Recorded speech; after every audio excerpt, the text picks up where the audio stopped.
¿saben algo, hermanos? Hay una realidad que no podemos negar, y es que nuestra sociedad hoy en día pues, ha crecido mucho estas ideologías de género, ¿no es cierto? Los pensamientos de las ideologías que totalmente hoy en día están manipuladas y que van en contra de lo que dice la palabra de Dios.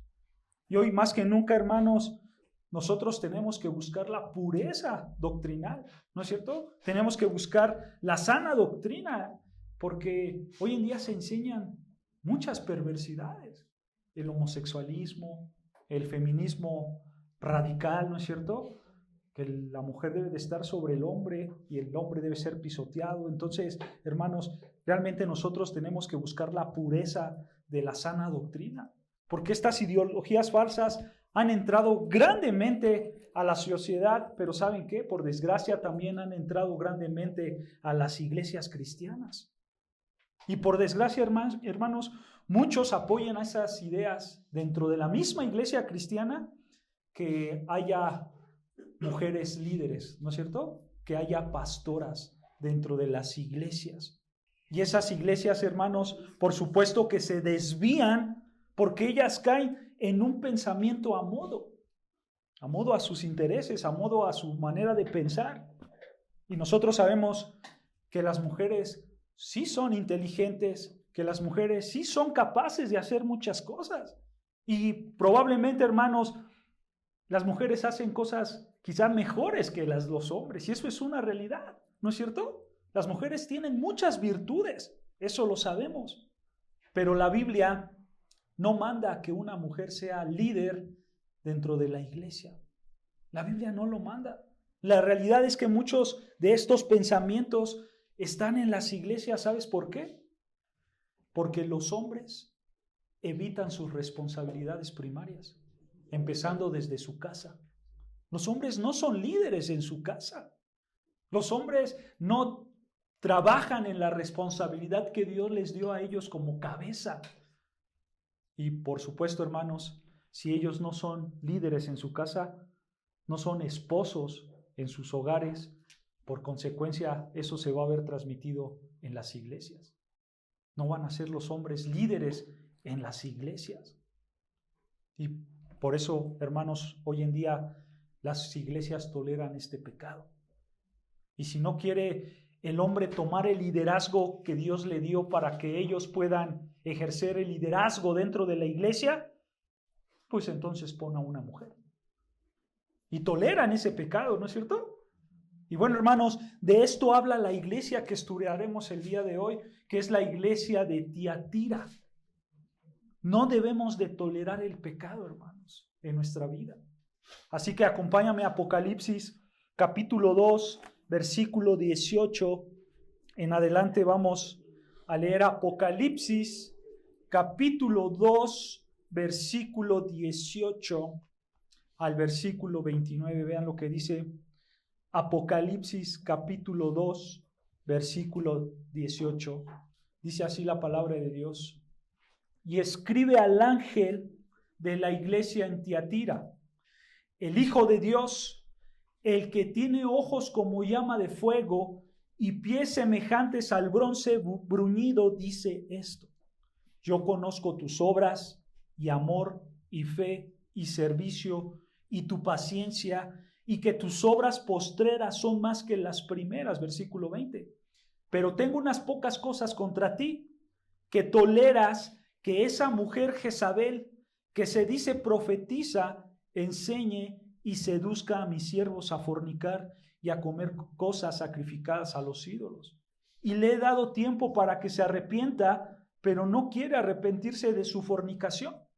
He aquí, yo la arrojo en cama y en gran tribulación a los que con ella adulteren, si no se arrepienten de la obra de ella.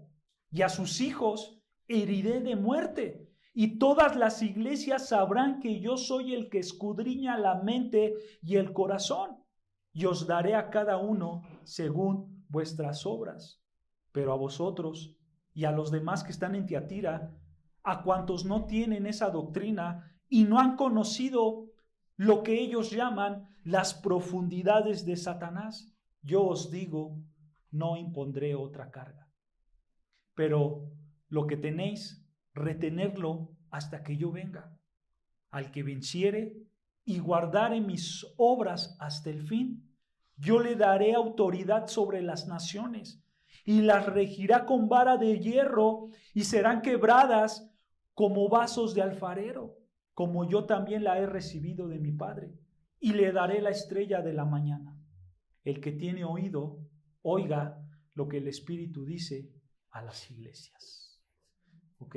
Entonces, hermanos, como tenemos de costumbre, vamos a analizar toda esta sección que el Espíritu Santo nos trae para ver qué es lo que quiere comunicarnos, ¿no es cierto, hermanos? Así que vamos a empezar con el versículo 18 y vean cómo empieza el versículo 18 diciendo: y escribe al ángel de la iglesia en Tiatira. Detengámonos ahí.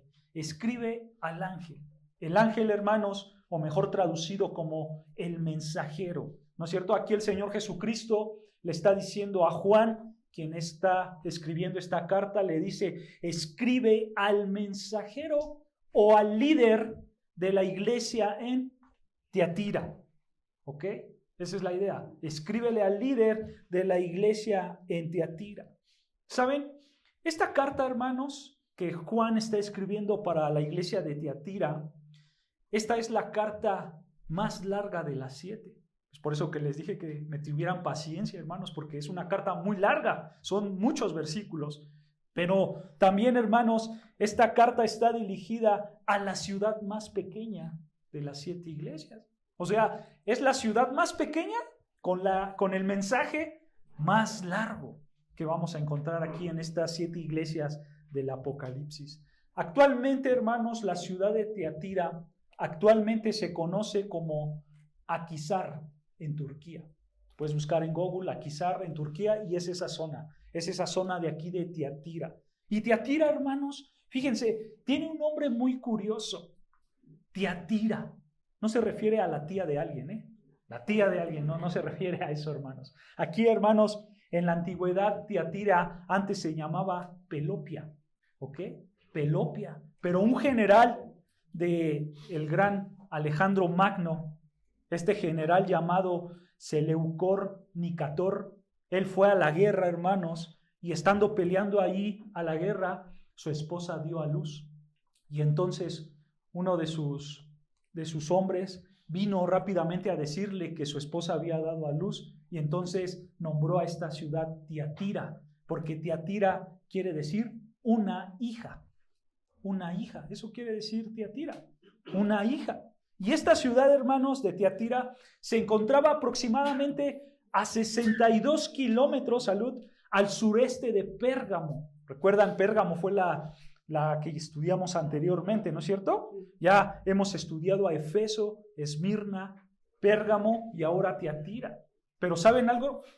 Dios, por supuesto, en su inteligencia fue describiendo cada carta, porque si tú ves un mapa, hermanos, Juan primero le manda la carta a la primera iglesia, a Éfeso. Éfeso está aquí. Después sigue Esmirna está aquí.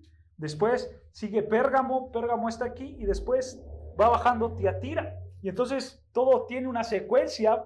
Los mensajeros iban a ir iglesia por iglesia, un camino.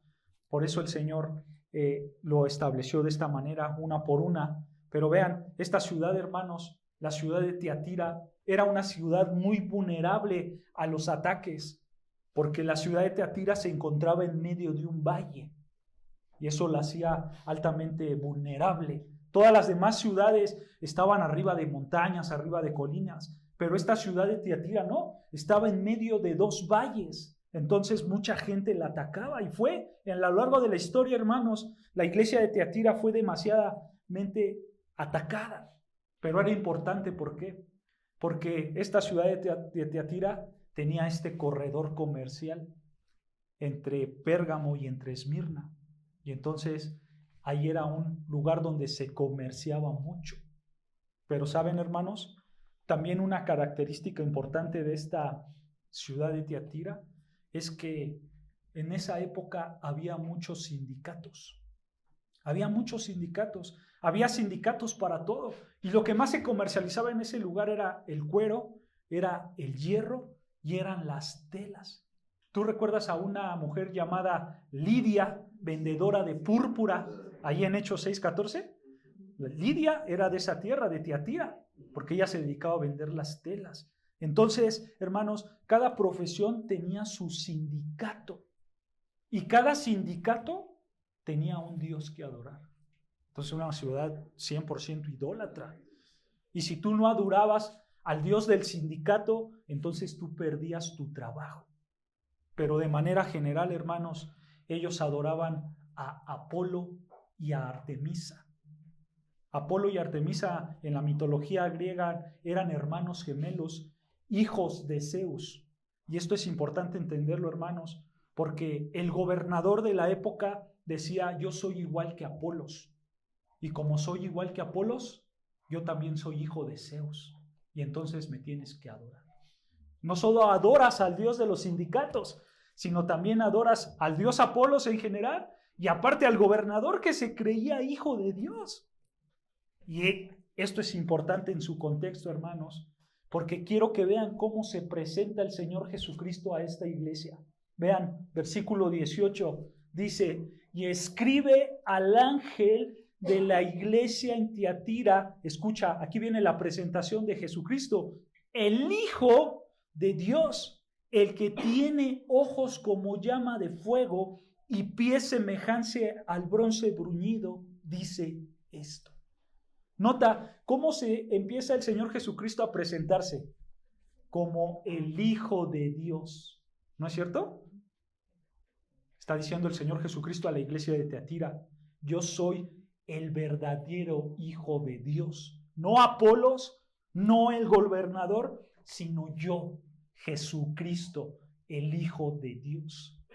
Fíjense, hermanos, este título de Hijo de Dios muchas veces lo malentendemos.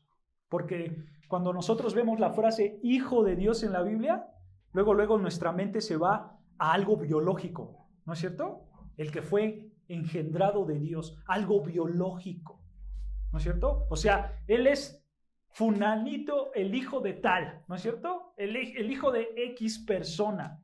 Pero no se refiere a lo biológico, hermanos, sino que este título, el Hijo de Dios en todas las Escrituras, se refiere a la vocación, no a lo biológico, sino a la vocación. O sea, lo que hacían era compararte con tu padre. Tú eres hijo de tal porque tu padre definía tu vocación en esa época.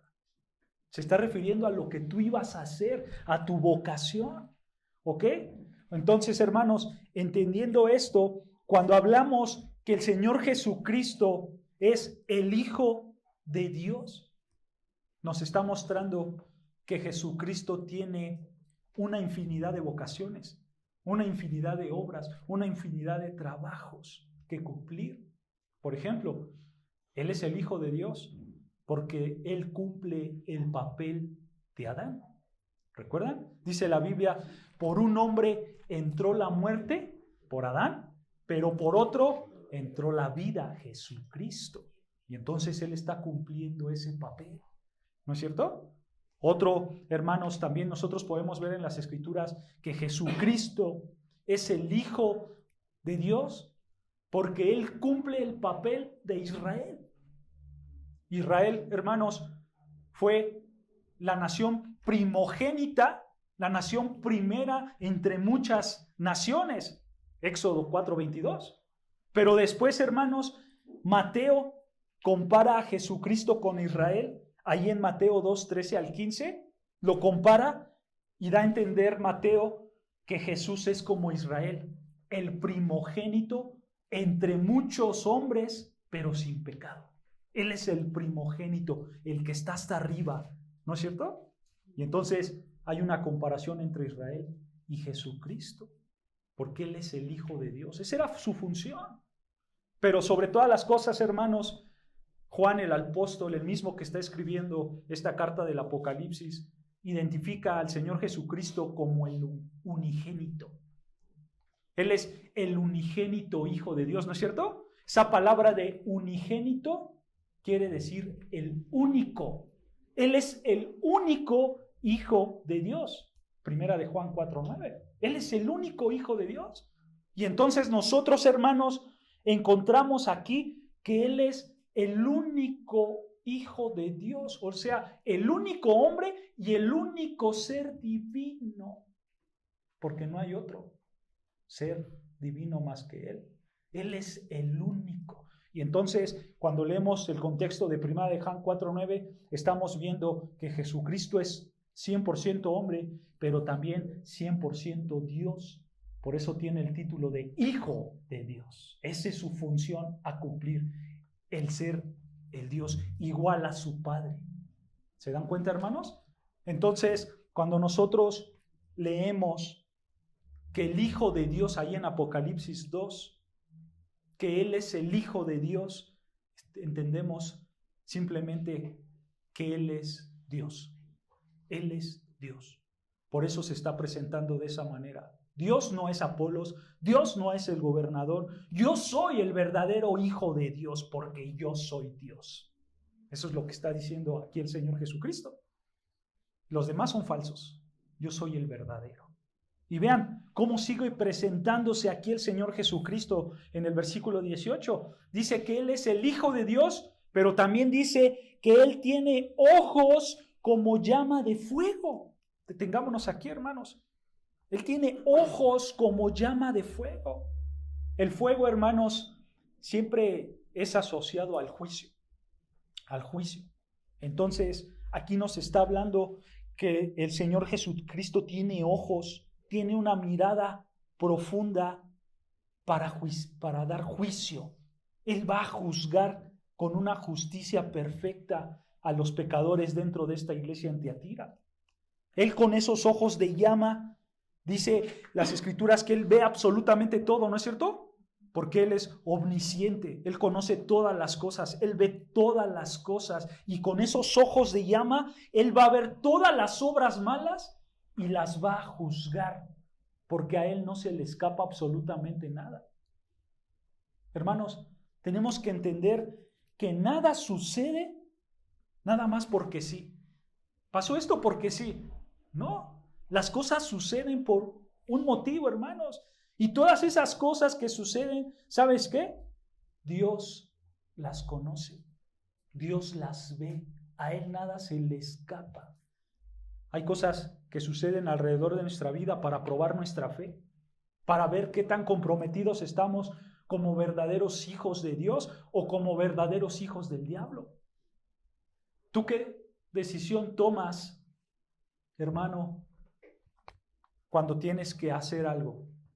¿Tomas una decisión que glorifique a Dios o tomas una decisión que glorifique al diablo? Bueno, Dios, hermanos, no se le escapa nada de eso. Él ve absolutamente todas las cosas. Él ve todo lo que bueno y malo que tú haces con esos ojos de llama de fuego. Pero todo eso, hermanos, al final Dios lo va a juzgar. Porque Él tiene ojos de fuego. Él no tolera el pecado en nuestras vidas. Como esta iglesia en Tiatira, Dios ve todas las cosas que ellos hacían. A Dios no se le iba a escapar nada. Pero vean, para afirmar esta idea de justicia y de poder, vean cómo se sigue presentando el Señor Jesucristo. Él dice que es el Hijo de Dios, o sea que Él es Dios mismo. Dice que tiene llamas, ojos como llamas de fuego, porque Él va a juzgar todo lo que ve, pero también dice que tiene que pies semejantes al bronce bruñido. La idea de estas palabras, hermanos, de los pies semejantes al bronce bruñido, simplemente están demostrando fuerza, poder, ¿ok? Pero aquí nota que Juan pone la palabra bruñido, ¿no es cierto? Bronce bruñido. El bronce es pesado, el bronce es fuerte, esa es la idea. Es fuerte el bronce, pero este bronce está bruñido. ¿Qué es eso de bruñido, hermanos? ¿Ustedes han visto cuando se queman los metales? Cualquier tipo de metal, tú lo metes a fuego, a un fuego intenso, y empieza a hervir tan grandemente que se empieza a prender, pero después de tan intenso que está el fuego, parece que avienta como una luz blanca, ¿no es cierto? Y brilla mucho. Bueno, eso es lo bruñido, el brillante del metal quemándose a grandes calores. Ese brillo es lo bruñido, es un brillo intenso, ¿ok? Entonces, teniendo eso en mente, hermanos, la idea aquí es que el Señor Jesucristo tiene la fuerza en sus pies, una fuerza grande, brillante. ¿Para qué? Para aplastar la maldad de sus enemigos, para juzgar la maldad de sus enemigos. Todo lo que vio y todo lo que juzgó, ahora Él lo va a aplastar con esos pies fuertes y brillantes. Esa es la idea. ¿Ok, hermanos? Entonces, noten cómo Cristo conocía perfectamente el daño que Jezabel hacía a la iglesia. Por eso sus ojos son penetrantes como el fuego. Él ve todo. Y con la fortaleza de sus pies, Él va a aplastar a Jezabel y a sus seguidores. Eso es lo que Él está tratando de decir. Los enemigos de Dios, hermanos, piensan que podrán hacerle frente a Dios. Y descaradamente ellos sacan su pecado, ¿no es cierto? Sacan el pecado que llevan dentro, ellos lo sacan. Y por eso hoy en día, hermanos, la homosexualidad ha crecido demasiado. Las mujeres casadas no se quieren sujetar a sus maridos. Los maridos no quieren hacer el papel de hombres amando a su mujer y a sus hijos. Descaradamente el pecado sale de nosotros. Y entonces todo esto empieza a salir sin importar lo que Dios aborrece. No me importa lo que Dios aborrezca. Yo empiezo a sacar mi pecado, mi mentira, mis blasfemias, mi idolatría, ¿no es cierto? Mi sexualidad, sin importar lo que Dios haga. Y entonces, cuando uno es desobediente, la ira de Dios cae sobre nosotros. Porque los ojos de fuego y los pies que tiene el Señor Jesucristo de bronce bruñido, algún día caerá sobre nosotros si no nos arrepentimos de nuestros pecados. Hermano, ¿tú crees soportar la fuerza de Dios? ¿Tú crees soportar el pie de bronce bruñido cayéndote sobre ti? La respuesta es, nadie puede soportarlo. Nadie puede soportar el castigo inmenso que viene por causa del pecado, ¿no es cierto?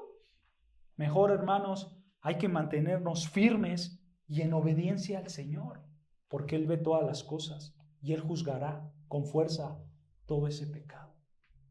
Mejor arrepintámonos de nuestro pecado, hermanos. Y ahora vean lo que el Señor sigue diciendo. Él ya se presenta como el verdadero Dios, como el que juzga todas las cosas, como el que lo va a juzgar con fuerza y con poder. Y ahora vean cómo se dirige a esta iglesia en Tiatira y le dice, versículo 19, le dice, iglesia de Tiatira, yo conozco tus obras. Esa frase, hermanos, de tus obras, no se encuentran en los manuscritos más antiguos. Así que la vamos a dejar a un lado y esto se traduciría mejor como, yo conozco tu amor, tu amor. Pero nota la palabra conozco. Esta palabra conozco da la idea de que Él conoce de manera perfecta todas las cosas. A Él no se le escapa absolutamente nada. Ni el más mínimo detalle de la iglesia de Tiatira se le está escapando. Él conoce absolutamente todo. Y le dice, yo conozco tu amor. Esa palabra de amor, hermanos, en griego es ágape. O sea, esta iglesia mostraba un amor ágape, un amor que se da sin ningún tipo de condición. Ese es el amor ágape, el que tú das sin condición. Por así decirlo, hermanos, es un amor activo. Un amor activo que todo discípulo de Cristo tiene que mostrar a los demás. Un amor sin condición, un amor que se da no porque tú me das algo, sino porque yo quiero dártelo. Ese es el amor que ellos producían. Pero no solo producían amor, también producían ¿qué? Y fe. Amor y fe. Fe, pistis, que quiere decir, hermanos, confianza o fidelidad en alguien. En este caso, en Dios. Ellos tenían confianza, ellos tenían una fidelidad a Dios. Ellos eran fieles al Señor, pero nota también que tenían. Tenían amor, tenían fe y tenían ¿qué? Servicio. Servicio en griego, diaconía. Diaconía, servicio. O sea, la idea es servir a los demás. Ellos servían a los demás. Pero hermanos, no era un servicio de nada más, tengo que hacer esto porque lo tengo que hacer. No, sino era un servicio, hermanos, en el cual a ellos les nacía porque ellos eran movidos con ternura, con compasión, con disponibilidad. Y ellos servían a los demás con esa ternura, con esa compasión, con esa disponibilidad. Esa es la idea de diácona, servicio. Pero hermano, quiero que notes algo importante. Gracias a que tu amor y tu fe en Cristo son grandes, entonces, por ende, tú vas a servir al hermano. ¿No es cierto? ¿Y cómo lo vas a servir? Pues ya sea en un trabajo aquí, ya sea en una ayuda como lo hacemos con las despensas, ¿no es cierto? Así sirves a tu hermano. O también tú ves la necesidad de un hermano y tú tratas de suplir esa necesidad de tu hermano. O tú platicas con tu hermano y le dices, no te preocupes, hermano, yo voy a orar por ti. Y entonces oras por esa necesidad. Pero quiero que te des cuenta, hermanos, el servicio es para todos. Nadie de aquí, hermanos, nadie de aquí viene a que le sirvan. Todos venimos a servir. Y cuando nosotros lo hacemos porque amamos a Dios y porque tenemos fe en Dios. Y solo queremos mostrar ese amor y esa fe en el servicio a mi hermano. ¿No es cierto? Pero nota también esta iglesia que tenía. No solamente tenía amor, fe, servicio, sino que también tenía ¿qué? Y paciencia. Tenía paciencia en el griego, hipomone, paciencia. La idea es tener paciencia en las dificultades. Ellos se veían rodeados de dificultad y no se desesperaban. Tenían paciencia, hermanos. Pero, ¿sabes algo? Nota que esto está pegado al servicio. El servicio y la paciencia están pegados. Son virtudes que están pegadas. Porque puede llegar, hermanos, y podemos llegar a decir, híjole, este hermano piensa que aquí viene a que nosotros le sirvamos. Pero está bien, vamos a tener paciencia en esta dificultad y vamos a ayudarle al hermano y vamos a servirle al hermano para que vea nuestro ejemplo. Y entonces tenías que ejercer la paciencia al servir, ¿no es cierto? Porque eso pasa entre nosotros, hermanos. Tenemos que tener paciencia los unos a los otros. Pero hay que tener en mente esto. Si tú quieres que te sirvan, entonces no has entendido los primeros 2 puntos. No has entendido el amor y no has entendido la fe en Dios. Porque todos aquí venimos a servir, ¿no es cierto? No venimos a ser servidos. Pero date cuenta, hermanos, estas virtudes que el Señor Jesucristo está empezando a darle a esta iglesia, si te das cuenta, vienen en pares, ¿no es cierto? Primero, tú tienes amor y fe. Y ese amor y fe que le tienes a Dios te va a llevar ¿a qué? Al servicio y a la paciencia. Hermano, así funciona una iglesia. Una iglesia funciona así. Una iglesia primero tiene que tener amor, porque como dicen las Escrituras, nosotros amamos a Dios porque Él nos amó primero. Nosotros entendemos que Dios nos ama a nosotros, ¿no es cierto? Y cuando entendemos que Dios nos ama a nosotros, entonces nosotros producimos amor a Dios y fe a Dios. Y eso te va a llevar ¿a qué? A ser servicial y a ser paciente para con tu hermano. Así funciona la iglesia. Y no solamente por unos días, no solamente por un mes, un año. No. Vean lo que continúa diciendo al final del versículo 19, cómo era esta iglesia. le dice al Señor Jesucristo que tus obras postreras son más que las primeras. Esto quiere decir, hermanos, que esta iglesia crecía. A lo mejor no en números, a lo mejor se quedaban como una iglesia pequeña, pero ellos crecían, ellos eran grandes en estas virtudes y eso los llevaba a ser grandes espiritualmente, porque sus obras de antes eran pequeñas y las obras después eran más grandes. Ellos crecían espiritualmente. La pregunta que quiero hacer, hermano, ¿tú dónde quieres crecer más?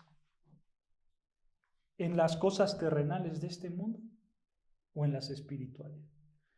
Hermano, ¿tú quieres que los hombres evalúen tu vida por los grandes logros que has hecho aquí en este mundo? ¿O quieres que Dios evalúe tu vida porque tú eres grande en espíritu? ¿Qué es lo que quieres hacer tú? Nota, esta iglesia es un gran ejemplo para nosotros, ¿no es cierto? Porque ellos buscaban la excelencia para Dios, la excelencia en el servicio a los demás. Porque eso refleja, hermanos, el servicio a los demás refleja el amor y la fe que le tienes a Dios. Y hermanos, si tú quieres servir aquí en la iglesia, tú no preguntes qué ministerios hay. Mejor simplemente sirve. Porque, hermanos, dentro de esta iglesia hay ministerios, pero quizás esos ministerios ya están ocupados. Ya hay predicadores, ya hay quien pase alabanza, ¿no es cierto? Ya hay quien barra, ya hay quien levante sillas. Ya están ocupados los ministerios. Si tú quieres servir mejor, pregúntate, ¿en qué puedo servir? Necesitamos hermanos creativos que digan, yo puedo servir en esto nuevo y voy a servir así a la iglesia, porque quiero reflejar mi amor y mi fe hacia Dios. Porque, hermanos, no hay que deshacer lo que ya está funcionando. Mejor, si falta algo dentro de la iglesia y tú lo has notado, sirve ahí, sirve. Porque, hermanos, la idea es que todos crezcamos juntos en el Señor y seamos, como dicen las Escrituras, un solo cuerpo en Cristo para llegar a la excelencia para el Señor, ¿no es cierto? Pero nota que nuestras obras postreras tienen que ser mejor que las primeras, pero juntos, siendo servidores como una iglesia, como un cuerpo que sirve al Señor. Hay muchos dones en los que tú puedes servir. La Biblia, hermanos, marca listados de dones. Si tú lees Romanos 1, ahí vas a ver una lista. Si tú lees 1 Corintios 12, ahí vas a ver otra lista. Y hay muchos dones, ¿no es cierto? Pero, hermanos, hay dones también que vemos en la iglesia que no son mencionadas en estas listas. Como por ejemplo, tú ves a un hombre que va y recoge las ofrendas para llevarlas a otra iglesia. Y la Biblia no dice, ay, está el don de recoger las ofrendas. No, pero él lo hizo porque él vio esa necesidad y actuó, ¿no es cierto? O tú no ves en la Biblia, y está el don de barrer. No existe en la Biblia, pero es una necesidad que hombres y mujeres ven y lo hacen y barren, y es un servicio para el hermano y para Dios, ¿no es cierto? Y entonces tú puedes hacer lo mismo. ¿Ves una necesidad? Tú cubres esa necesidad y eso será un servicio que tú das por amor y por fe a Dios. Nota, así era la iglesia de Tiatira, una iglesia servidora a Dios, ¿no es cierto? Pero recuerda que el servicio a Dios, hermanos, es por medio del hermano. ¿Tú quieres servir a Dios? Dice las Escrituras, sirve al hermano. ¿No es cierto? Si tú sirves al hermano, tú sirves a Dios. El Señor Jesucristo, hermanos, conocía perfectamente todas estas características de la iglesia de Tiatira. Por eso Él les dice, yo conozco de manera perfecta tu amor, tu fe, servicio, paciencia, y que tus obras postreras son mayores que las primeras. Yo lo conozco todo, dice el Señor. De la misma manera, Él conoce todo lo que hacemos aquí. Él conoce cómo estamos nosotros espiritualmente. Él conoce cómo servimos a la iglesia. Y nosotros tenemos que imitar esto de la iglesia de Tiatira: el amor, la fe, el servicio, la paciencia. Pero, como toda iglesia, no son perfectos. No son perfectos. Y vean lo que dice versículo 20. Apocalipsis 2, versículo 20, dice: pero tengo unas pocas cosas contra ti, que toleras que esa mujer Jezabel, que se dice profetiza, enseñe y seduzca a mis siervos a fornicar y a comer cosas sacrificadas a los ídolos. Nota la primera frase que les dice el Señor Jesucristo: pero tengo unas pocas cosas contra ti. Esa frase, hermanos, da la idea de que la iglesia tenía buenas obras, del versículo 19, pero no todas sus obras eran buenas. O sea, es como si el Señor Jesucristo les está diciendo: sí está bien que hagas esas cosas buenas, pero te falta. Te falta, y en otras estás fallando. ¿No es cierto? Esa es la idea que aquí el Señor Jesucristo tiene. Tienes un problema que no has solucionado. ¿Y cuál es ese problema? Dice: que toleras que esa mujer Jezabel, que se dice profetiza. ¿Cuál era el problema? Dice ahí: toleras. Esa palabra de toleras, hermanos, en griego es eao, así como tal, eao, que se traduce simplemente como permitir. Tú permites, tú toleras, tú permites. La idea de esa palabra, hermanos, es: tú dejas pasar. ¿Ok? Esa es la idea más literal. Tú dejas pasar, tú dejas permitir. Nota que ellos estaban dejando pasar algo. Ellos estaban permitiendo algo que iba en contra de la palabra de Dios. ¿No es cierto? Es como si dijeran ellos: bueno, quizás sí está mal, pero vemos que funciona. Mira, toda la iglesia está contenta, todos estamos felices. ¿Para qué lo quitamos? Mejor dejamos pasar eso. Oye, pero eso no es bíblico. Tú no te preocupes, no pasa nada. Hay que permitirlo. Esa es la idea que estaba haciendo esta iglesia. Ellos estaban conscientes, ellos dejaban pasar, ellos toleraban algo que estaba mal, algo que estaba en contra de la palabra de Dios. ¿Y qué era eso malo? El texto lo dice, versículo 20, que toleras que esa mujer Jezabel, que se dice profetiza, enseñe y seduzca a mis siervos a fornicar y a comer cosas sacrificadas a los ídolos. Esto es lo que ellos permitían en la iglesia. El Señor Jesucristo aquí está diciendo está dando una referencia a una mujer llamada Jezabel, ¿no es cierto? Tú toleras, tú permites que entre aquella mujer Jezabel. Fíjense, hermanos, esta mujer Jezabel, nosotros no creemos que así se llamara una mujer en esa iglesia.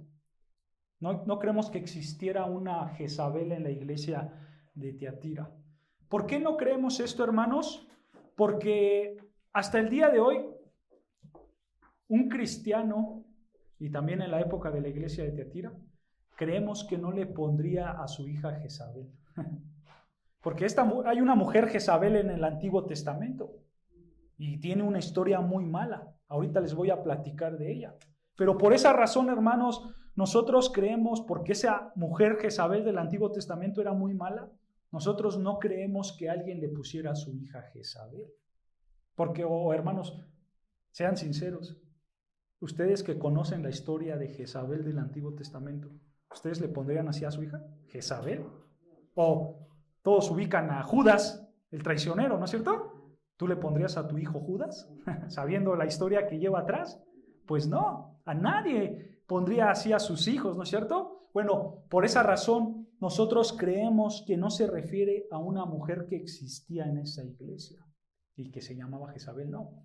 Más bien, nosotros creemos aquí, hermanos, que lo que está haciendo Juan es hacer una referencia a la mujer Jezabel del Antiguo Testamento. ¿Ok? Ahora, ¿quién era esta mujer Jezabel? Si tú quieres conocer un poco más de ella, puedes leer. Te voy a dar la cita para que ya después lo leas en tu casa y conozcas más esa historia que pasó. Eso lo puedes ver en Primera de Reyes 16, versículo 29 en adelante. Son varios capítulos.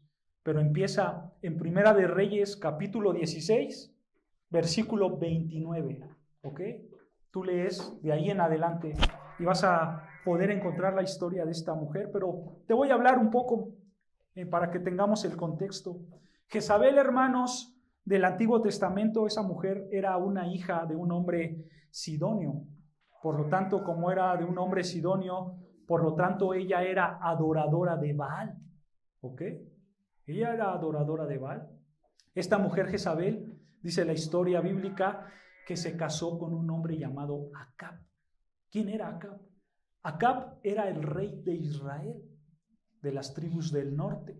Porque recuerdan, hermanos, que en la historia las 12 tribus eran unificadas por el pecado de los israelitas, se dividió y quedaron 10 tribus al norte y 2 al sur. Las del norte se llamaban Israel y las del sur se llamaban Judá. Y entonces en ese tiempo había 2 reyes, uno en el norte, otro en el sur. Bueno, en esta época el rey del norte era Acab, ¿ok? Y por supuesto, Acab no se tenía que casar con alguien extranjero.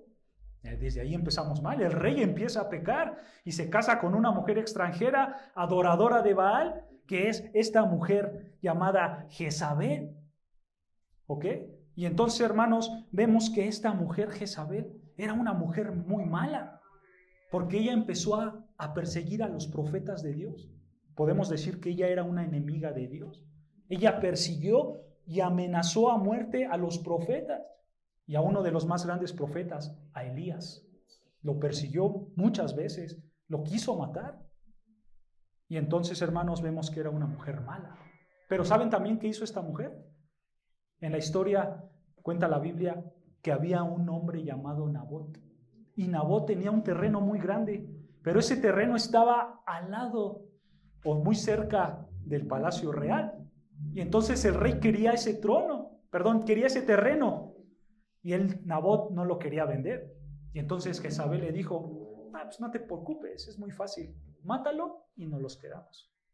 Y así pasó. Lo mataron y se quedaron con el terreno. O sea, realmente esta era una mujer muy mala. Esta mujer era una enemiga de Dios, porque intentó también, hermanos, quitar la adoración a Jehová y poner la adoración a Baal. Y el rey lo permitió. El rey puso muchos centros de adoración, el rey acá, para adorar a Baal. Entonces quiero que veas que esta mujer Jezabel era una mujer asesina, era una mujer idólatra, era una mujer blasfema en contra de Dios. ¿Se dan cuenta? Por eso nadie diría, así quiero que se llame mi hija Jezabel. Pues por supuesto que no, porque era una mujer muy mala. ¿No es cierto? Entonces, entendiendo esto, hermanos, esta mujer del Antiguo Testamento, Jezabel, es la que se está refiriendo aquí a Apocalipsis 2. Pero vean cómo la menciona, hermanos. La menciona ahí en el Apocalipsis 2:20. Dice que es una mujer, dice que toleras que esa mujer Jezabel, que se dice que profetiza. Así la está mencionando Juan, como una mujer que se dice ser profetisa. Ella no era profetisa, ella se dice.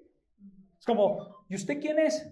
Yo soy la profetisa Jezabel, pero no era profetisa. Ella se dice, ella se está autoproclamando como profetisa. Y aparte dice el texto que aparte de que se proclama como profetisa, también enseña y seduce a mis siervos a fornicar y a comer cosas sacrificadas a los ídolos. Este era el pecado de esta mujer. Se le comparaba a esta mujer como Jezabel del Antiguo Testamento por esto, porque ella enseñaba. Pero ¿sabes algo, hermanos? El problema no es que una mujer enseñe, porque una mujer puede enseñar, pero puede enseñar a otra mujer. Así lo dice Tito 2:3, ¿no es cierto? Las ancianas enseñen a las más jóvenes, ¿no es cierto? El problema, hermanos, no era enseñar. El problema era cómo enseñaba y a quién enseñaba. Porque, hermanos, la mujer no tiene autoridad por Dios para que enseñe arriba de un púlpito. Y eso lo enseñan las Escrituras. Vean lo que dice 1 Corintios 14:34. Ese era el problema que se estaba enfrentando la iglesia de Tiatira. Estaba permitiendo a una mujer enseñar, a una mujer profetizar, a una mujer que los llevara a la idolatría. Ese era el problema, cuando Dios no lo permite. Y vean lo que dice 1 Corintios 14:34. Dice así, 1 Corintios 14:34, dice así la palabra de Dios. Escucha, vuestras mujeres callen en las congregaciones, porque no le es permitido hablar, sino que estén sujetas, como también la ley lo dice. ¿Qué es lo que aquí Pablo está prohibiendo, hermanos? ¿Qué es lo que Pablo prohíbe aquí? Porque él dice, vuestras mujeres callen en la congregación. Hermanos, ¿hasta qué punto una mujer tiene que callar dentro de la congregación? Bueno, hermanos, nosotros creemos que Pablo aquí se está refiriendo a que las mujeres no deben de hablar en el servicio de adoración. A ver, pastor, ¿acaso no puedo decir ni buenos días? No, no se refiere a eso.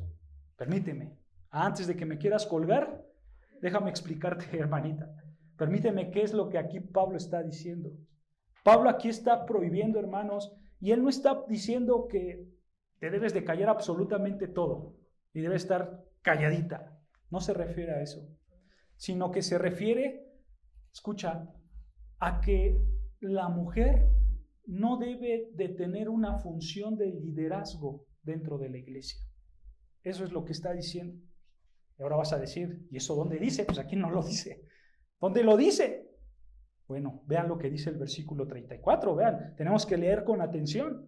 Dice el versículo 34, vuestras mujeres callen, ¿en dónde? En las congregaciones, porque no le es permitido hablar, sino que estén sujetas, y escucha, como también la ley lo dice. Pablo está basando su argumento en la ley, o sea, en el Antiguo Testamento, ¿no es cierto? Pero antes, hermanos, de saber qué significa esto, tenemos que saber algo importante también para que no se enojen mis hermanitas. Tenemos que saber que tanto hombres como mujeres tenemos la misma dignidad. Es más, vean más atrás, en el capítulo 11, ahí mismo 1 Corintios, capítulo 11, versículo 3, vean lo que dice la palabra de Dios. 1 Corintios 11, versículo 3, dice, 1 Corintios 11, 3, dice así, pero quiero que sepáis que Cristo es la cabeza de todo varón, y el varón es la cabeza ¿de quién? De la mujer, y Dios la cabeza ¿de quién? De Cristo.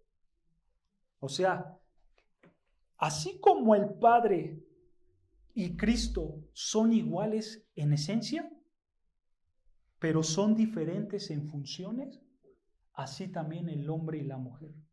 El hombre y la mujer son iguales en dignidad, son iguales en espíritu, pero diferentes en funciones por diseño de Dios. ¿No es cierto? Y eso es lo que está tratando de dar a entender aquí Pablo en el capítulo 11, versículo 3. ¿No es cierto? Dios y Cristo son iguales, pero uno se somete a otro porque tienen funciones distintas. Así también el hombre y la mujer son iguales, pero uno es líder y otro es ayuda por función divina. ¿No es cierto? Entonces, hermanos, cuando nosotros entendemos esta parte de que somos iguales, pero con diferentes funciones, ahora sí tiene más sentido el versículo 34. Porque vean, regresando ahí al 14, 1 Corintios 14, 34, 1 Corintios 14, 34, dice Pablo, vuestras mujeres callen en las congregaciones. O sea, esto aplica para todas las iglesias. Esto lo tiene que hacer todas las iglesias. Las mujeres callen en las congregaciones. Escucha, porque no les es permitido hablar, sino que ¿qué? Sino que estén sujetas. Ahí está su rol. Ese es su rol que le pertenece. El hombre es el líder y la mujer es sujeta. Y entonces el hombre y la mujer tienen que dar este diseño perfecto de Dios dentro de la iglesia.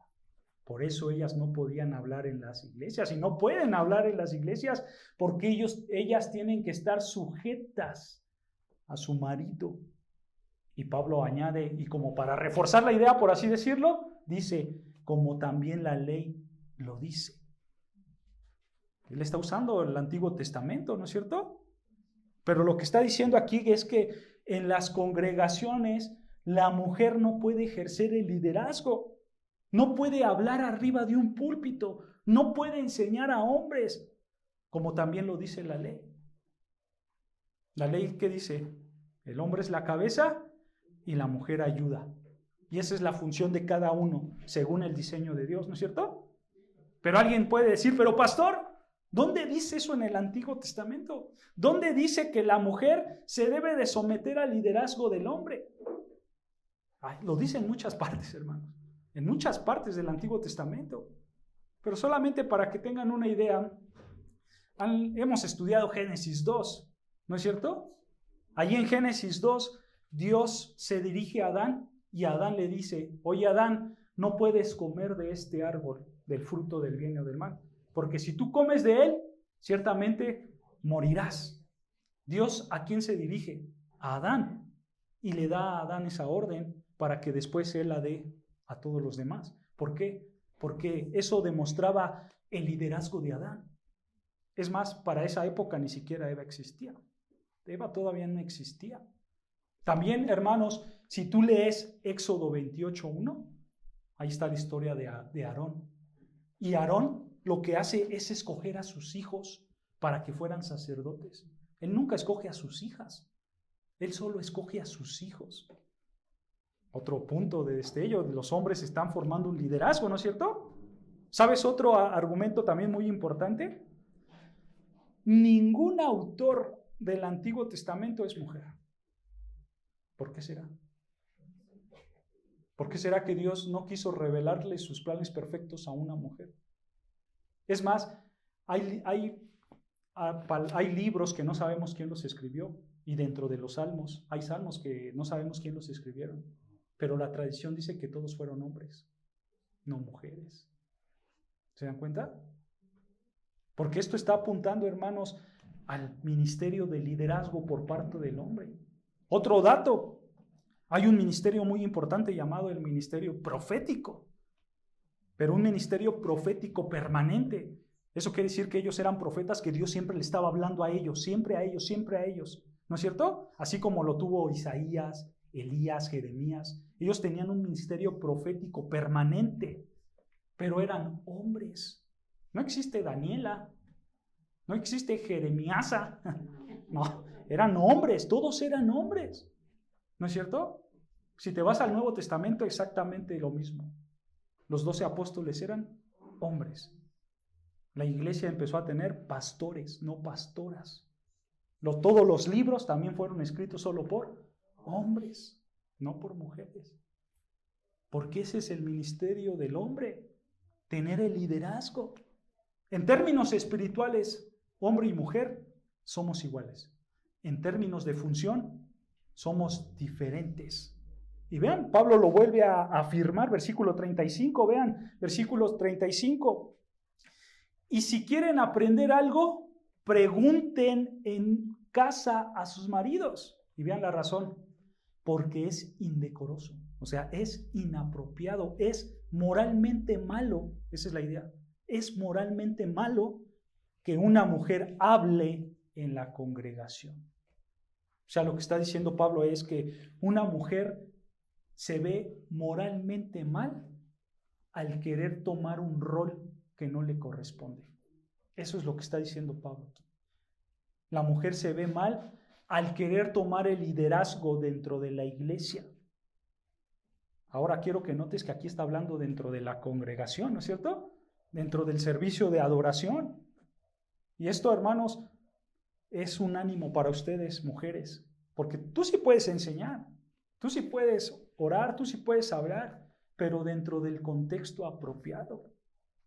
¿no es cierto? Enseñándole a niños, enseñándole a otras mujeres, ¿no? Tener un diálogo con tu esposo. Lo puedes hacer, pero todo depende de qué, de dónde estés, ¿no es cierto? Pablo dice, dentro de las iglesias no se puede. De ahí en fuera sí se puede. O sea, esposos pueden ser mandilones en sus casas. Pero dentro de la iglesia no se puede. ¿Se dan cuenta, hermanos? Esto es lo que está prohibiendo Pablo aquí. Y hay que buscar entonces, hermanos, hacer la palabra de Dios. Y aquí Pablo está diciendo a las mujeres casadas, ¿qué hay de que yo no soy casada? ¿No es cierto? Pablo no lo dice, no lo explica Pablo. Si tú lees más adelante, no explica para las mujeres solteras. Pero entendiendo el punto, podemos interpretar lo mismo. Si tú eres soltera, pues tú en lo privado busca a una mujer sabia y pídele consejo. O a su vez, acabando el culto, acércate al pastor y el pastor pues, te va a aconsejar o te va a sacar de tus dudas. ¿No es cierto? Es la misma idea, hermanos. En pocas palabras, lo que está diciendo Pablo es, tú mujer no debes de ser la maestra dentro de la iglesia, sino la aprendiz. ¿Ok? Y mucho menos tener un cargo de liderazgo dentro de la iglesia. Bueno, justo eso estaba pasando en la iglesia de Tiatira. Quizá una mujer estaba llevando el liderazgo de esa iglesia, porque así era Jezabel del Antiguo Testamento. El rey era Acab, ¿no es cierto? Pero la que mandaba era ella. Y se ve fácil, en la lectura se ve la que mandaba era ella. Quizá eso pasaba en la iglesia de Tiatira. Estaba el pastor, pero la que movía los hilos era la esposa del pastor. El texto no lo dice, hermanos, ahí en Apocalipsis 2, no lo dice, pero lo podemos suponer por el contexto del Antiguo Testamento, ¿no es cierto? Quizás esta mujer empezó a meter ideas que no eran bíblicas. Quizás esta mujer empezó a enseñar, como dice el texto, arriba de un púlpito, y los hombres no quisieron ese liderazgo. ¿Y qué hacía la iglesia? Lo toleraba, ¿no es cierto? Ellos permitían que entrara, que tomara el liderazgo, el cual no era por diseño de Dios. Por eso dice, regresando a Apocalipsis 2:20, Apocalipsis 2, versículo 20, vean lo que dice, y aquí ya le vamos a meter sexta, hermanos, para acabar rápido. Por eso les dije paciencia, es que son muchos versículos los que tenemos que estudiar y quiero acabarlos el día de hoy. Dice Apocalipsis 2:20, dice, pero tengo unas pocas cosas contra ti que toleras, que esa mujer Jezabel, que se dice profetiza, que enseñe y seduzca a mis siervos a fornicar y a comer cosas sacrificadas a los ídolos. Versículo 21, y le he dado tiempo para que se arrepienta, pero no quiere arrepentirse de su fornicación. Esto nos habla también del amor de Dios, porque aquí Dios dice, estás mal, caminas en el camino incorrecto. Y quizás, hermanos, Dios también nos diga eso a nosotros. Tú estás mal. Te lo dice quizás por medio de un hermano, por medio de un pastor, por medio de una predicación, ya sea en tu iglesia o en internet. Y Dios muestra su amor y te dice una y otra vez, estás mal, arrepiéntete, no lleves esa vida, deja la mentira, deja los vicios, deja la infidelidad, deja X cosa. Y Dios te lo dice y te lo dice, ¿no es cierto? Porque Él quiere llevarte al arrepentimiento. Y se lo dijo a esta mujer, pero esta mujer tenía tiempo para arrepentirse. Pero ¿qué dice el texto? Vean, continúa diciendo el texto, versículo 21, pero no quiere arrepentirse de su fornicación. Aquí no dice no puede, ¿no? ¿Qué es lo que dice? No quiere. Ella no quiere. Es como si dijera a Dios, ¿sabes qué, Dios? Pues así soy yo, déjame en paz, yo soy así. Ella no quiere arrepentirse de ese pecado, ¿no es cierto? Dice ahí, no quiere arrepentirse de su fornicación. Es necesario entender esta palabra de fornicación, porque es cierto, la palabra fornicación en un contexto a veces se refiere a lo sexual, ¿no es cierto? Pero en el Antiguo Testamento, hermanos, también así se le decía a la idolatría. a la idolatría también se le decía fornicación o adulterio, porque representaba la idolatría una infidelidad hacia Dios, ¿ok? Por adorar algo más que no sea Dios. Entonces el versículo 20 está diciendo eso, que esta mujer llevaba a los siervos de Dios, dice el versículo 20, a fornicar y a comer cosas sacrificadas a los ídolos. O sea, ella incitaba a la idolatría y la iglesia lo toleraba. La iglesia lo permitía. Y Dios le decía, arrepiéntete. Y ella decía, yo no quiero arrepentirme de esa idolatría. Y entonces vean la consecuencia, versículo 22. He aquí, yo la arrojo en cama. Este es algo simbólico, porque así como ella fornicaba en una cama, simbólicamente hablando, hermanos, así también ella iba a ser arrojada a esa misma cama. ¿Pero cómo? Quizás con enfermedades, ¿no es cierto? Quizás con una invalidez que Dios le iba a meter. Ese era el castigo para esta mujer que se llamaba Jezabel y que practicaba una idolatría, una enseñanza falsa, tomando el rol que no le corresponde. Pero continúa diciendo el versículo 22, he aquí yo la arrojo en cama y en gran tribulación, escucha, a los que con ella adulteran, si no se arrepienten de las obras de ella. Nota que Dios le da la responsabilidad tanto a la iglesia que lo tolera, como a la mujer falsa que mete esas ideas. ¿No es cierto? Porque, hermanos, nosotros jamás vamos a poder ir delante de Dios y querernos justificar de alguna manera diciendo, Señor, yo iba a esa iglesia, pero a mí me engañaron. Yo no soy el culpable. No, el Señor te va a decir, no funciona así. Tú eres responsable de lo que tú toleras. Vean lo que dice Ezequiel 14:9. Ezequiel 14:9.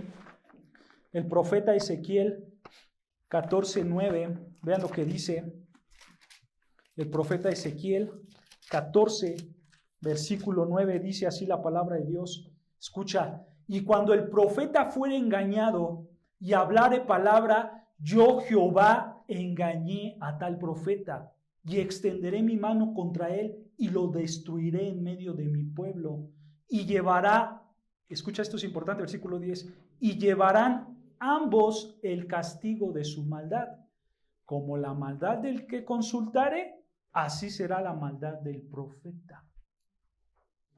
Esto es algo fuerte, hermanos. ¿Sabes por qué hay tantos hombres engañadores?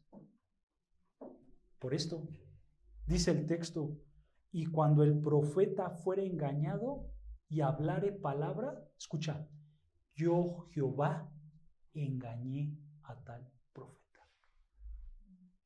¿Por qué hay tantos profetas engañadores? Simplemente porque Dios les dice, ¿tú quieres ese pecado? Ahí está tu pecado.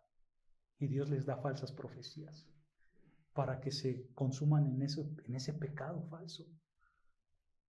Y Dios, nosotros podemos decir, si no quieres someterte a mi palabra, dice el Señor, si no quieres obedecer lo que yo digo, entonces, ¿qué engaño quieres? Dice el Señor. ¿Qué engaño quieres?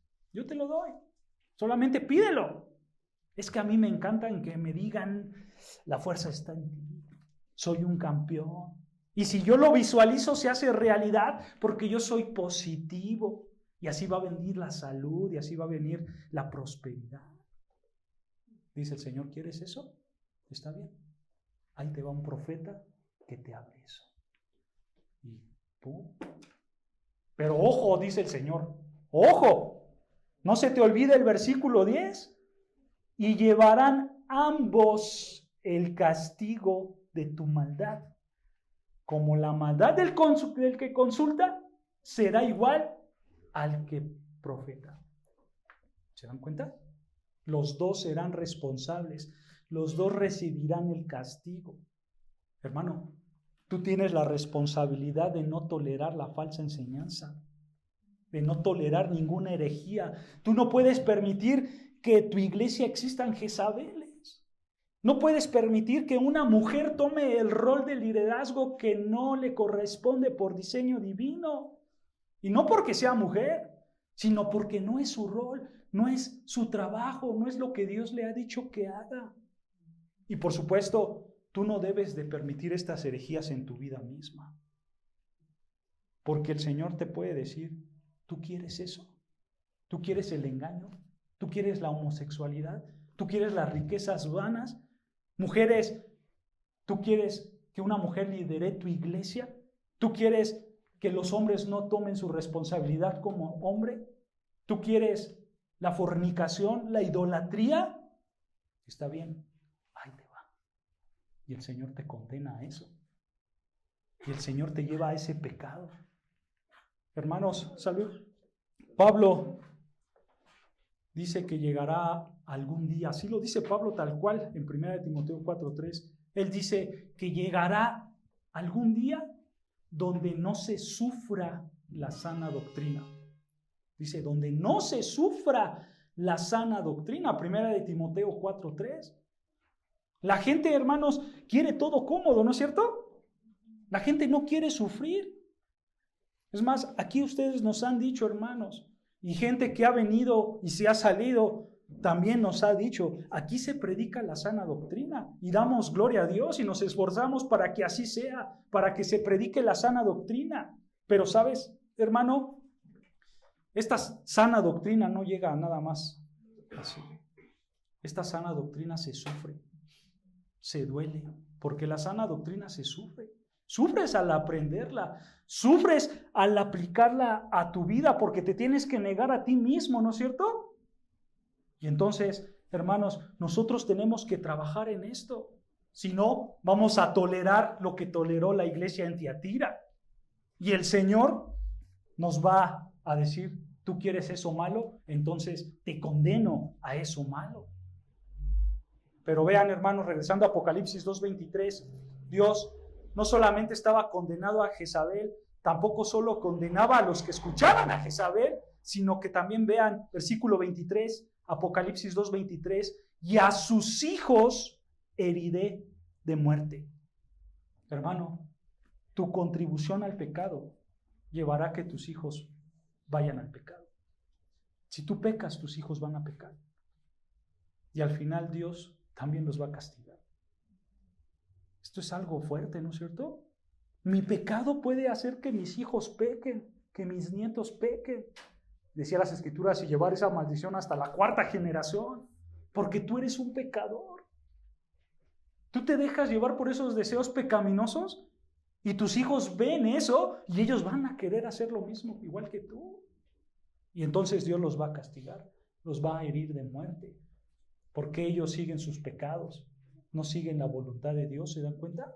Hermanos, nosotros necesitamos ser redimidos, transformados por Cristo para que Él corte toda esa maldad de nosotros, ¿no es cierto? Y así nosotros podamos ser de ejemplos para nuestros hijos. Pero Dios castiga porque Él ve todo, Él juzga todo, ¿recuerdan? Así se está presentando, como un hombre que ve todo y que juzga todo y castiga todo porque Él es Dios. Y vean al final del versículo 23, y todas las iglesias sabrán que yo soy el que escudriña la mente, el corazón, y os daré a cada uno según vuestras obras. Dios lo sabe todo, hermanos. Incluso los profundos pensamientos que hay dentro de ti, tus anhelos, todo lo que hay en tu ser, todo el pecado que hay en ti, todas tus debilidades, Dios las conoce. Y Él está dispuesto a ayudarte así como Él quería ayudar a Jezabel. Su amor es grande y Él te da tiempo para que te arrepientas. Pero si no lo haces, al final del versículo 23, te daré a cada uno según vuestras obras. O sea, serás juzgado al final. Si no te arrepientes de tus malas obras, tú vas a ser juzgado. Y vean cómo termina esta carta, versículo 24. Pero a vosotros y a los demás que están en Tiatira, a cuantos no tienen esa doctrina y no han conocido lo que ellos llaman las profundidades de Satanás, yo les digo, no impondré otra carga. Nota, había hermanos que no se dejaron llevar por estas falsedades. Había hermanos que dijeron, yo quiero y yo amo la sana doctrina. Yo no voy a permitir una Jezabel en mi iglesia. Y por eso, vean cómo aquí Dios está comparando ese pecado de Jezabel con las profundidades de Satanás. ¿No es cierto? En una iglesia anterior, recuerdan que veíamos que era la casa de Satanás. Pero aquí Es como si fuera, aquí está la casa, pero abajo de esa casa hay algo peor. Y es que una mujer tome el liderazgo dentro de una iglesia. Pero había hombres que no querían. Por eso les dice, no os impondré otra carga. Sí, era una carga tener una Jezabel en una iglesia. Una carga muy fuerte. Por eso el Señor en su amor dice, no los voy a tener, o no voy a permitir que tengan otra carga por cuál luchar. Y les dice versículo 25, pero lo que tienes, retenerlo hasta que yo venga. Hay una lucha, sí, pero sigue en esa fe, sigue en ese amor, sigue en practicar la sana doctrina. ¿Será difícil? Sí, porque la sana doctrina se sufre, pero tú vive para Cristo. Que mengue tu carne y que crezca tu espíritu. No te dejes seducir por las falsedades de Jezabel. ¿Hasta cuándo? Hasta que yo venga, dice el Señor. Nuestra santidad no es por un día, no es por un año, es hasta cuándo, hasta que Él venga. Y si tú lo haces, vas a tener tus recompensas. Vean versículo 26. Al que venciere, o sea, al verdadero creyente, al que venciere y guardare mis obras hasta el final. O sea, al que busca la sana doctrina y al que odia el pecado de Jezabel, dice el texto, yo le daré autoridad sobre las naciones y las regirá con vara de hierro y serán quebradas como vaso de alfarero. ¿Qué es esto, hermanos? ¿A quién está hablando aquí? El Señor Jesucristo, ¿no es cierto? Él tiene autoridad sobre todas las naciones. Él regirá todas las naciones con vara de hierro. Él las aplastará. Pero ¿sabes qué? Él va a compartir eso con nosotros. Él quiere que nosotros gobernemos con Él. Este es el regalo de Dios para nosotros los creyentes. Él quiere compartir de lo suyo. Él quiere que nosotros reinemos con Él. Por eso dice al final, como yo también lo he recibido de mi Padre. Otra referencia a que Él es el Hijo de Dios. Él es el primogénito. Él es el primero, el protos, el que recibe todas las cosas, pero las quiere compartir con nosotros. Esa es nuestra bendición. Él compartirá todas estas cosas con nosotros. Pero, ¿tú quieres ser como Jezabel o como Cristo? Si quieres ser como es Cristo, entonces no toleres la falsa enseñanza. No toleres el salirte de la doctrina verdadera de Dios. Mejor busca la santidad. Y dice versículo 28, y le daré estrella de la mañana. ¿Eso qué significa, hermanos? Que así como Cristo resucitó, así también nosotros resucitaremos. Como dice un comentarista, vean, lo voy a citar, así como el sol que en la noche se ve que va a morir, pero en la mañana sale con todo su esplendor, así es Cristo para nosotros. Él murió, ¿no es cierto? Y parecía todo perdido. Pero esa estrella de la mañana, que es el sol, salió y ahora podemos ver su resplandor, porque Él resucitó. Entonces, la idea de esta frase es que Él nos resucitará también a nosotros y viviremos con Él. Esa es nuestra bendición por guardar la sana doctrina. Y acaba diciendo, el que tiene oído, oiga lo que el Espíritu dice ¿a quién? A las iglesias. No a la iglesia de Tiatira, sino a todas. Esto es para todas las iglesias, también para nosotros.